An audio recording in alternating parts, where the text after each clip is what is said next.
Hello, everyone. Andreas here, and this is Wax Diabolique, or Diabolique, as Fred would say, and as I would say in French class. So, I just have a few records for you today. Well, 2, 3, 8 records and a couple 7-inches. First, what we're listening to, I got to see these guys actually this past weekend, and it's kind of on a lark because there's another band. I'll show the 7-inch of the band I, was going to see. White Orange. It's a local group. I'm not sure if this is a split or not, but it's limited to 500 on Made in China Records. White Orange. I did a kind of a review of their album this past summer or last summer. Kind of desert rock, stoner rock thing. Local fellas, so got that, and I like that cover too. So, but these guys were opening for them. And some of you guys know who they are, maybe. But this is a French band. Dan in Canada showed this record a few months back. And, I put it in my catalog. And, they opened, they were like the third band on the bill. This is Mars Red Sky. Self-titled debut from last year on Emergence. I don't know if this is their label or possibly. And then here's the inner sleeve. As you can see, they are French. Not that you could tell by the way they look. I mean, I kind of could. Like the singer-guitarist, this guy. Short little guy, had the 8 o'clock shadow. And he played this big, turquoise hollow body, which was fucking rad. Another band that opened got another 7-inch, Ancient Warlocks. They're from Washington. I think Olympia or Seattle, one of the two. And yeah, these guys were great and very entertaining. Look forward to them releasing a full length. All right, moving on. Interestingly enough, Calvier 68 Chris, and then Henry, to the boy Ellis. I love you guys both excellent tastes, and Chris showed this great space rock thing last week, and then last night, after hanging out with my girlfriend. I watched some videos, and I saw Henry put up a video on weird music, which I have been toying with and am looking to get deeper into. It was much appreciated. I love that shit. But anyway, they both showed this record, and I just picked this up a couple weeks ago. The debut by Suicide. I think this band was featured pretty prominently at the beginning of Kill Your Idols, that documentary on No Wave. They're also, I actually started reading it again. They're also in this book, this No Wave book put out by Thurston Moore and Byron Coley. I like to reread music books from time to time. But yeah, this record fucking is awesome. If you listen to it, it's just I think River actually said how sexy this record is in one of the comments. But yeah, I totally agree. This is it's not really no wave in the traditional sense. I mean, I guess for the time, having songs since the early 70s, and this one was recorded in 77 or released in 77.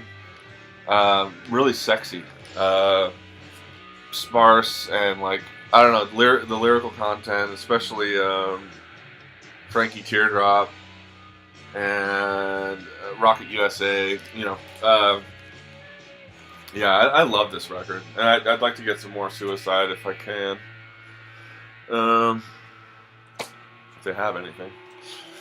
Let's see, what can I show next? Oh, finally got an OC's record. I saw these guys about 3 or 4 years ago here in Portland, and was really entertained by them. And this is called. It's always these long ass titles. The Master's Bedroom is Worth Spending a Night in. Dan recommends this record all the time out of the OC's catalog. He really liked this record, and I was like, fuck it. It's like $13. I'll get an OC's record, and it's garage rock, but like with psychedelic elements to it. And they're they release like 2 or 3 albums a fucking year, so. Oh yeah, this one rules. Monk's Black Time. I'm sure a lot of you guys have it already. If you don't, get it. I think Julian Cope talks about these guys at the beginning of Krautrock Sampler quite a bit, as far as their influence on German music, or at least his perception of their influence. These guys were American GIs stationed in Germany in the 60s, and they recorded this record. This one's a reissue, obviously, from last year on the Universal Music Group. But yeah, really just stompers. Great, great call and response stuff. A lot of character to the vocals. Yeah, this is a fun fucking record. I wouldn't say it's like groundbreaking, but I mean, I think if it influenced the krautrock movement, this is a very important record. Oh yeah, this is great. Got this album by the Wounded Kings, Embrace of the Narrow House. They just released a new record, I believe. This is on I Hate Records. It's gatefold. And this is English doom, stoner, whatever you want to call it, with organ. Which I got that Cough Wounded Kings split. It was released a couple years ago, I guess. And I really like the Wounded Kings side. I mean, I enjoyed Cough, but like the Wounded Kings, for some reason, I think it was the varying vocals and things in this record. From the screamy, to singing. But yeah, I dug this, man. And apparently the band's gone through some lineup changes recently. Their new record, I think it's just one original member left. I might pick it up. I'm not sure. Things have been kind of tight for me lately. I've been helping out some friends and family with money, and it's in my nature to help people. So that's what I do. Yeah, I mean, it's kind of been stressing me out. I don't want to unload on you guys, but karma has a funny way of working. I mean, I just met this wonderful girl, and things are going great, and then but outside of my world, my me and whoever is closest, things are just kind of getting fucked up. So I mean, work sucks right now too, but you don't want to hear about that shit. You want to hear about Kazasui. Summer Sessions Volumes 1 through 3 is a 3 LP set put out by Electro Hash in conjunction with stonerrock.com.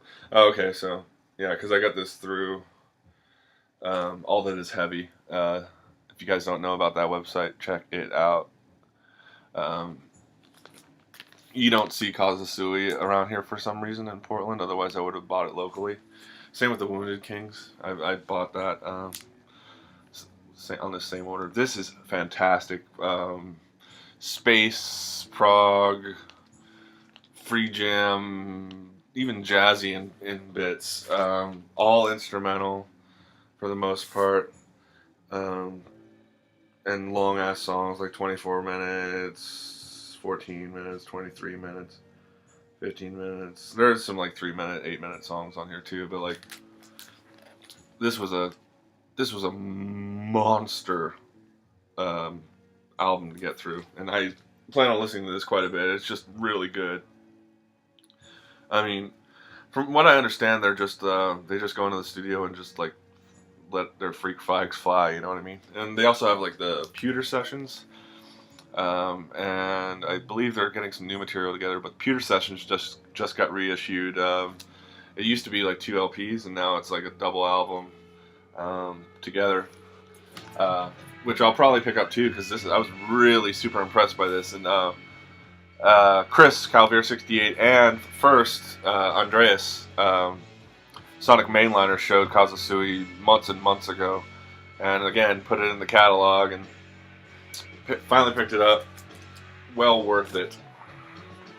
I'm surprised Sequoia Flame hasn't shown his copy of White Hills.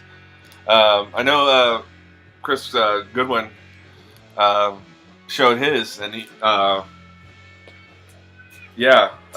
reason I mentioned David Sequoia Flame is because we both ordered this practically. Well, he ordered his the night before I ordered mine, and this was the pre-order. And the reason it is special, besides the obvious, is it came like now it's on pink or white vinyl. This one is pink white split vinyl. See, kind of looks like an ice cream. As far as White Hills records go, this is really raw. I really enjoy it. There's what was the last song? I Write 1,000 Letters. Parentheses Pulp on Bone. Really super. Like, you know, echoed vocals between the two core members. What are their names? Ego Sensation and Dave Markey, I think. But yeah, really raw album. Recorded by what is his name? Let me get the inner sleeve out here. He recorded Sonic Youth early on, and I think. Martin BC at BC Studios in Brooklyn. So, I really enjoyed this record. Pre-ordered this on Thrill Jockey's website. Yeah, I'm starting to buy online a little bit more, which I will answer your thread, Dwayne. That's White Hills. Great record. Not as strong as HP1, their release from last year, but you know, I have quite a few White Hills records now. Not all of them, but it's a great space rock band. And then finally, you should know that I haven't given up my Sonic Youth quest. Got a cheapie this week, the Chacone Youth, the Whitey album. Basically, this is most of Sonic Youth. Mike Watt's involved. Mike Watt of the Minutemen, Fire Hose. And they just go in and make a bunch of racket. And they had a strange fascination with Madonna, which is, you know, that's her, obviously. So yeah, they went in and recorded a neat noise record. And there are some semblances of songs and things on here too, but I'm glad I finally got this. I've been, you know, this has been on my radar for fucking like 16, 17, 18 years, maybe longer. And they reissued it 2006. And like I said, in the 2000s, I wasn't into the youth. And then finally, real quick, I got a book for cheap. And usually this is like $30 or so. This is Tashin's Extraordinary Records. Just show you some different examples here. Tashin puts out like the craziest. Oh yeah, this is one of my favorites here. God is a girl. Yeah, here's some cheesecake stuff. Jane Mansfield. Picture discs. There's also there's some strangely shaped discs. Yeah, this is just a really neat. There's that Dave Mason. A lot of people have. A lot of cool, you know, like bootleg stuff. Yeah, super awesome. There's the Sliver single that originally came in pink. But yeah, this is an awesome book. I got it for $20. I think normally it's like 30 or more. But yeah, Tashin puts out some great books. They also have like a soul funk thing that I want to get once I find it on sale. Alright, so that's it. Wax Diabolique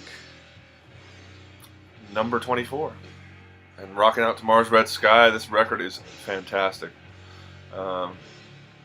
Really dreamy vocals behind some really powerful music. So, thanks guys for watching, and I'll see you soon. Love you, and kisses.